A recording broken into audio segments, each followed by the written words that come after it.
અમદાવાદની નિમા વિદ્યાલય ખાતે AI artificial ઇન્ટેલિજન્સને લઈ શિક્ષકો સાથે ઓનલાઈન સેમિનાર યોજાયો।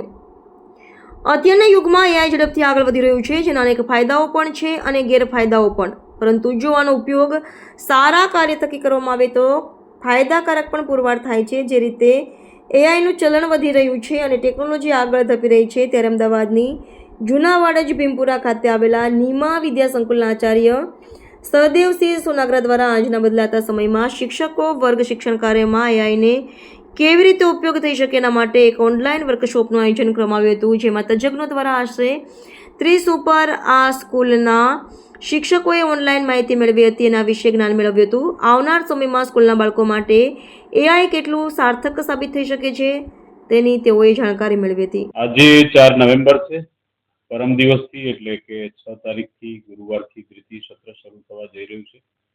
તો દર વર્ષની જેમ હું આજે પણ એક વર્કશોપ કરી રહ્યો છું। દર વર્ષે અમે શિક્ષકોની વિદ્વત્તા ઉપર, ક્લાસરૂમ ટીચિંગ ઉપર જુદા જુદા વર્કશોપ કરતા હોઈએ છીએ। આજે મેં એઆઈ ટેકનોલોજીનો ઉપયોગ વર્ગખંડમાં શિક્ષકો કેવી રીતે કરી શકે એના ઉપર એક પ્રોજેક્ટ કર્યો છે અને એક ઝૂમ મિટિંગથી ઓનલાઈન આજે મારા 35 શિક્ષકો એની ઉપર ભણી રહ્યા છે। દિવસે દિવસે ટેકનોલોજીનો પ્રભાવ વધતો જાય છે અને વર્ગખંડમાં જો ટેકનોલોજીનો ઉપયોગ કરે તો શિક્ષકનું કામ હળવું થઈ જાય।